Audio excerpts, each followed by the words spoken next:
Oscillators, as the name suggests, are indicators that oscillate like a pendulum between two values. Wiliams %R oscillates between a value of -100 at the bottom and 0 at the top based on the last 14 periods by default. When Wiliams %R has a value below -80, it is said to be oversold, meaning that the price has fallen recently, and when the price is above -20, it is said to be overbought, meaning that the price has risen a lot lately. Thus, the classic way of trading is to buy when Wiliams %R shows oversold bearing, meaning that you buy low, and sell when Wiliams %R shows overbought readings, meaning that you sold high. The default values of the indicator are -80 for oversold, -20 for overbought, and 14 for periods. However, most trading platforms, Cryptohopper included, allow you to change these values.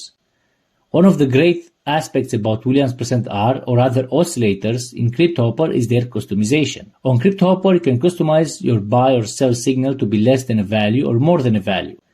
This gives you a lot of flexibility when making strategies. For example, I can make a strategy that buys when Wiliams %R is oversold, so less than or equal to -80, and sell when it is oversold, so greater than or equal to -20, as I mentioned earlier. However, I can also make it trade in the opposite direction, so that it buys when Wiliams %R is overbought or above -20, and sell when it is oversold, so below 80.